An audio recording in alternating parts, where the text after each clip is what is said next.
Hello दोस्तों, कैसे हैं आप सब लोग। तो दोस्तों आज आप सबके लिए मैं एक इम्पॉर्टेंट क्वेश्चन लेके आ चुकी हूँ। State the exceptions to the rule no contract no consideration.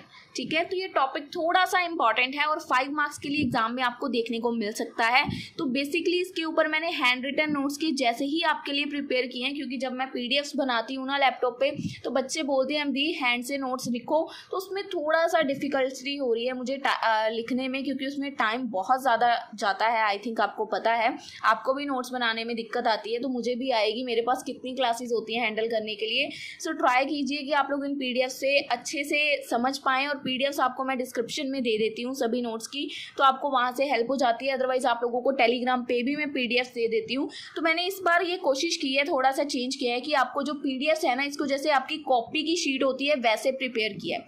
सो सारे नोट्स कोशिश करूँगी ऐसे ही प्रिपेयर करूँ। अगर आपको ये कंसेप्ट अच्छा लगे तो आप मुझे कमेंट सेक्शन में प्लीज़ बताना, तो अगली वीडियोस ऐसे ही कंसेप्ट के साथ आएंगी। तो क्वेश्चन क्या है हमारा, स्टेट द एक्सेप्शंस। अब हमने नो कंसीडरेशन नो कॉन्ट्रैक्ट, जो ये हमारा रूल है ना, इसके ऊपर एक्सेप्शंस क्या है, यानी कि इसको छोड़ के इसके अलावा हम इसमें क्या कर सकते हैं, क्या क्या एक्सेप्शंस है जो काम हम इसमें नहीं कर सकते, ऐसे कौन से केसेस हैं वो बताने हैं। तो बहुत ईजी क्वेश्चन है, ध्यान से समझ आ जाएगा अगर आप ध्यान से मेरी बात सुनोगे। ठीक है, कंसीडरेशन क्या है, ये एक इंटेग्रल पार्ट है कॉन्ट्रैक्ट का। इसके अंदर हम लोग ये कह सकते हैं कि कॉन्ट्रैक्ट के अंदर होता है, जब हम लोग ये कॉन्ट्रैक्ट करते हैं तो उसमें एक कंसीडरेशन होता है। एक बंदा किसी को पैसे दे रहा है और दूसरा बंदा बदले में उसको कोई चीज़ दे रहा है, तो समथिंग इन रिटर्न होता है। दोनों पार्टीज को कुछ ना कुछ मिलता है, ये नहीं है कि एक को मिल रहा है और दूसरे को कुछ नहीं मिल रहा। ठीक है, कंसीडरेशन इंपॉर्टेंट होता है कॉन्ट्रैक्ट के लिए। अगर कंसीडरेशन नहीं है तो वो कॉन्ट्रैक्ट एक वैलिड कॉन्ट्रैक्ट नहीं माना जाता। The rule of consideration state that it is essential to have consideration for a contract। वही लिखा हुआ है जो मैंने बोला कि जो consideration का रूल है ना वो इम्पॉर्टेंट है। अगर हम लोग चाहते हैं कि जो हमारा कॉन्ट्रैक्ट है वो एक वैलिड कॉन्ट्रैक्ट हो तो उसमें कंसीडरेशन का होना बहुत ज़रूरी है।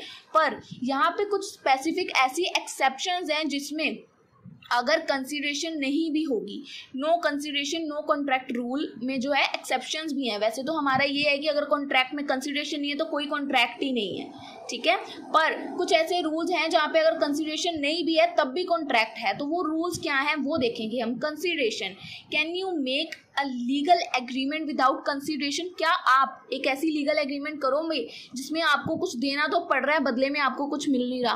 कभी भी नहीं करोगे।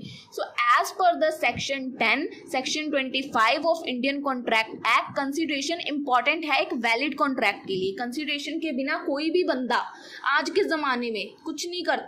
अगर समथिंग इन रिटर्न ही नहीं आपको कुछ मिल रहा, अगर मैं आपको कोई चीज़ दे रही हूँ तो मैं बदले में चाहूँगी ना आप भी मुझे कुछ पे करो।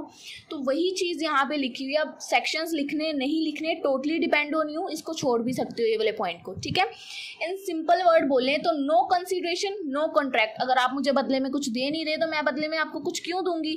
तो hence you can enforce a contract only if there is a consideration. तो यहाँ पे आप कॉन्ट्रैक्ट कब करोगे? जब आपको कुछ कंसीडरेशन मिलेगी। पर अब हमने यहाँ पे इसी केस की कुछ एक्सेप्शंस बतानी है कि ऐसी कौन कौन सी सिचुएशंस है जिसमें अगर मैं कोई कंसीडरेशन मुझे नहीं भी मिल रही तब भी मैं कॉन्ट्रैक्ट करूंगी। अगर मुझे कुछ कंसीडरेशन नहीं भी मिल रही मैं तब भी कॉन्ट्रैक्ट करूंगी। फादर अपने सन के नाम प्रॉपर्टी करता है, फादर को कुछ मिलता है? नहीं मिलता है, नो कंसीडरेशन, पर वो कॉन्ट्रैक्ट होता है, लीगल फॉर्मेलिटीज होती हैं, बेटे के नाम प्रॉपर्टी ट्रांसफर भी होती है। तो कुछ ये जस्ट मैंने एग्जांपल दिए, सीरियस मत हो जाना यहाँ पे। अब देखो सेक्शन 25 में कुछ ऐसी ही एक्सेप्शंस हैं जो लिस्ट की गई हैं, जिसमें no consideration no contract rule की एक्सेप्शंस हैं। मतलब इनके अलावा जैसे कि नेचुरल लव एंड अफेक्शन, किसी मतलब भावुकता में आके हमने कोई कह सकते हैं एग्रीमेंट कर लिया या कॉन्ट्रैक्ट कर लिया, तो क्या लिखा हुआ है देखो, if an agreement is in writing and registered between two parties in close relation, like blood relatives हैं या स्पाउस है। ब्लड रिलेटिव्स यानी फादर सन हो गया ना, ठीक है, स्पाउस हो गए बहन भाई, और based on natural love and affection है, तो ऐसे एग्रीमेंट को इन्फोर्सेबल विदाउट कंसीडरेशन भी वैलिड माना जाएगा, बिना कंसीडरेशन की। जैसे मैंने फादर डॉटर सन का ही बताया। ठीक है, अब जहाँ पे जैसे यहाँ पे एग्जांपल देखो, पीटर और जॉन 2 ब्रदर्स हैं। ठीक है, इस विल में उनके फादर ने लिखा, नॉमिनेट किया पीटर को as the sole owner of his entire property. उसके पीटर और जॉन दोनों भाई हैं और उनके फादर ने पीटर को उस प्रॉपर्टी का ओनर बता दिया कि वो रहेगा तब तक जब तक जॉन जो है एक स्पेसिफिक एज तक नहीं आ जाता। पर जो पीटर है ना, उसने वो अमाउंट उसको मतलब हाफ प्रॉपर्टी देने से बाद में इनकार कर दिया। तो जॉन ने फाइल किया केस अगेंस्ट पीटर कि उसको उसका हक मिलना चाहिए, क्योंकि ये तो उसका जन्मसिद्ध अधिकार है। अगर एक पिता है, उसके 2 बेटे हैं, तो एक के नाम सारी प्रॉपर्टी जा ही नहीं सकती। तो John file a case against Peter to claim his right to the property but lose the case. वो केस हार गया, ठीक है। और उसके बाद पीटर और जॉन दोनों ने एक म्यूचुअल डिसीजन लिया, यानी कि अपनी रजामंदी से, यानी कि जो उनका नेचुरल लव और अफेक्शन है, भाई भाई का प्यार, उस भाई भाई के प्यार में उन्होंने एक डिसीजन लिया। Peter and John comes to a mutual decision, जहां पे पीटर ने एग्री किया कि वो अपनी प्रॉपर्टी का हाफ, आधा हिस्सा अपने भाई को देगा और उसके नाम पे रजिस्टर करेगा डॉक्यूमेंट्स। अब ये जॉन ने उसको फोर्स नहीं किया, पीटर ने खुद ने अपने मतलब म्यूचुअल डिसीजन से ये डिसाइड किया कि भाई ठीक है, हमने लड़ना झगड़ना क्यों है, हम इतने अच्छे भाई भाई हैं, प्यार है हम दोनों में, तो मैं तुझे हाफ प्रॉपर्टी दे दूंगा, ठीक है। बट पहले ये उसने प्रॉमिस कर दिया, बट बाद में eventually Peter did not fulfil his promise. बाद में पीटर ने उस प्रॉमिस को फुलफिल नहीं किया, तो जॉन फाइल कर सकता है केस उसके लिए कि रिकवरी करेगा कि मुझे प्रॉपर्टी दो, और इस केस को कोर्ट मोहर लगाएगी, क्योंकि ये नेचुरल लव और अफेक्शन उसने खुद प्रॉमिस किया था, उसको फोर्स नहीं किया गया था। The court held that since the agreement was made based on natural love और अफेक्शन, कोर्ट ने तो नहीं आगे कहा था कि भाई भाई का प्यार उमड़ेगा तो हम लोग कॉन्ट्रैक्ट मान लेंगे, तो उन्होंने अपनी मर्जी से किया। The no consideration no contract rule did not apply, जो है वो जॉन और उसके ऊपर अप्लाई नहीं होगा और वो अपने शेयर्स को रिकवर कर पाएगा। आई hope it's clear. First point आपको जो मैंने समझाना चाहा, नेचुरल लव और अफेक्शन में आके, प्यारी प्यारी बातों में आके कहते हैं ना, खुशी में वादा नहीं करना चाहिए, तो वो चीज़ हो जाती है। वो केस जीत गया, उसको खुशी हो गई जॉन को कि अब मुझे शेयर्स नहीं देने पड़ेंगे, और उसने भाई के साथ खुशी खुशी में ही बोल दिया कुछ ज़्यादा ही, तो अब वो भुगतना पड़ रहा उसको बाद में। तो हमें खुशी में ज़्यादा खुश नहीं होना है। सेकंड है पास्ट वॉलेंटरली सर्विस। अगर एक बंदे ने कुछ सर्विस की है पास्ट में, देखो ध्यान से क्या लिखा है, if a person has done a voluntarily service in the past and the beneficiary promise to pay at a later date then the contract is binding provided. अगर इसकी एग्जांपल के थ्रू ज़्यादा अच्छे से समझ आएगा, समझते हैं। देखो, Peter finds John wallet. Peter को क्या मिला? जॉन का पर्स मिला सड़क पे, और उसने उसको रिटर्न कर दिया, तो जॉन खुश हो गया, जॉन हैप्पी हो गया कि उसका वॉलेट मिल गया, और उसने उसको प्रॉमिस किया कि मैं तेरे को 2000 रुपये पे करूंगा, ठीक है। यहाँ पे लिखा हुआ है प्रॉमिस टू पे पीटर, कि मैं तुझे 2000 रुपये पे करूंगा।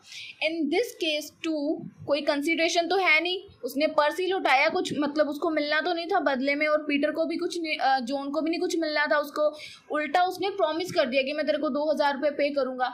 इसमें भी no consideration no contract rule का अप्लाई ही नहीं होगा, क्योंकि तूने अपनी मर्जी से प्रॉमिस किया कि मैं तुझे इतने पैसे दूंगा, तूने मेरा पर्स लौटाया, तो this contract is a valid contract. अब अगर वो नहीं देता तो उसके ऊपर भी केस हो सकता है। सिंपल है बिल्कुल। पास्ट वॉलेंटरली सर्विस, मैंने आपका पर्स लौटाया था, तो आपने मुझे प्रॉमिस कर दिया कि आप मुझे फ्यूचर में 2000 रुपीज़ दोगे, ठीक है, अपनी मर्जी से, मैंने कोई जोर ज़बरदस्ती नहीं की। नेक्स्ट टाइम है नेक्स्ट पॉइंट क्या है? प्रॉमिस टू पे अ टाइम बैरड डेट। अब देखो, मेरा एक पुराना कोई डेट था आपके ऊपर या कर्जा था, तो जो कि पे नहीं हुआ, ठीक है, तो बाद मैंने प्रॉमिस किया कि इसके बदले में मैं इतना अमाउंट पे करूँगा। पुराना डेट था, वो उधार था।